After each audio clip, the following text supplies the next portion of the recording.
दोस्तों होग्योकू का बहुत ही इंपॉर्टेंट रोल है ब्लीच में, पर हम उसे उसका श्रेय नहीं दे पाते जिसका वो हकदार है, क्योंकि पूरे एनीमे भर उसकी इन्फॉर्मेशन हमें थोड़ी थोड़ी दी जाती है, जिसके बीच कहीं एपिसोड्स का गैप होता है। इससे हम उस इन्फॉर्मेशन को या तो अनदेखा कर देते हैं या फिर उसे समझ ही नहीं पाते। तो इसलिए आज के इस वीडियो में हम जानेंगे होग्योकू और उसके पावर्स के बारे में। तो चलिए शुरू करते हैं। हर सोल रिपर किसी भी फाइटिंग मेथड्स जैसे sword fight, hand to hand combat या स्पेल्स का इस्तेमाल करने में एक लिमिट तक ही महारत हासिल कर सकता है, और ये लिमिट उस सोल रिपर की क्षमता पर निर्भर है। सोल रिपर चाहे कितना भी ट्राई कर ले इस लिमिट को तोड़ नहीं सकता, पर इस लिमिट को तोड़ने के लिए आइजन ने पहला होग्योकू बनाया, जिसके इस्तेमाल से वो सोल रिपर और हॉलो के बीच की दीवार को तोड़ सोल को एक नया रूप दे सके जिसकी कोई लिमिट्स ना हो। पर फिर आइजन को पता चला उसका बनाया होग्योकू इनकम्प्लीट है। दूसरा होग्योकू किसके ने बनाया था, सोल रिपर की कनपाकू यानी सोल रिपर की सोल का जो रूप है उसकी स्ट्रेंथ बढ़ाने के लिए। होग्योकू के इस्तेमाल से उसने गोटे 13 के कुछ कैप्टन्स का होलोफिकेशन रोकने की कोशिश की, जिसमें उसे असफलता मिली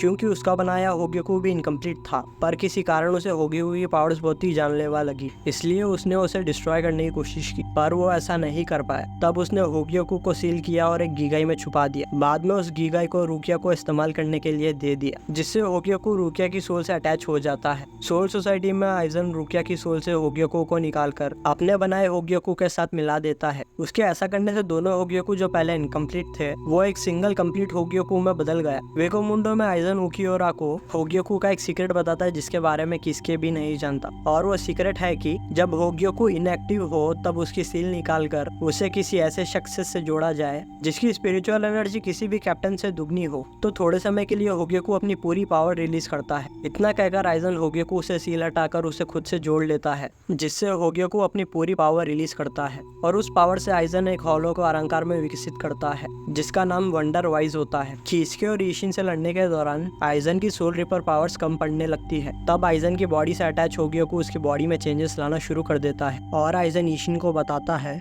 होग्योकू की पावर सोल रिपर और हॉलो के बीच की दीवार को तोड़ना नहीं है, बल्कि उसकी ट्रू पावर ये है कि उसके आसपास जो लोग हैं उनकी डीपेस्ट विशेस को पूरी करना। आइजन आगे बताता है कि जो कुछ भी इचिगो, रुकिया और किसके के साथ हुआ वो सब होग्योकू के कारण ही हुआ है। जैसे कायनशिबा की जान लेने के कारण रुकिया अपने आप को टॉर्चर कर रही थी, इसलिए जब रुकिया अपनी थोड़ी पावर इचिगो को दे रही थी तब होग्योकू ने बिना रुकिया को पता चले रुकिया की सारी पावर इचिगो को दे दी। दूसरी जगह ओरिहिमे और चैट को उनकी पावर्स इसलिए मिली क्योंकि वो दोनों अपने आप को धिक्कार रहे थे अपने पावरलेस होने पर, जबकि उनके दोस्तों के पास बढ़िया पावर्स थी। और किसके को लगा होग्योकू की पावर सोल रिपर और हॉलो के बीच की बाउंड्री को तोड़ना है, क्योंकि वो चाहता था होग्योकू ऐसा करे। पर किसके गलत था, क्योंकि अगर होग्योकू की पावर बाउंड्रीज को कंट्रोल करना होता तो शिंजी और उसके साथी कभी कंप्लीट वाइजर्ड नहीं बनते, वो सोल रिपर ही बने रहते। पर किसके के होग्योकू को एक्टिवेट करते ही वो सब कंप्लीट वाइजर्ड्स बन गए। उस दिन शिंजी और उसके साथियों के साथ जो हुआ वो एक हॉलोफिकेशन एक्सपेरिमेंट था, जिसके सक्सेसफुल होने से होग्योकू की पावर्स भी कंफर्म हो गई। होग्योकू बहुत ताकतवर है, पर उसकी भी एक लिमिट है, और वो है कि होग्योकू उसके आसपास के लोगों के दिल की किसी भी विश को सच्चाई में बदल सकता है। पर ऐसा तभी हो सकता है जब विश करने वाले के पास विश को पूरा करने की काबिलियत हो, क्योंकि होग्योकू सिर्फ डायरेक्शन बताता है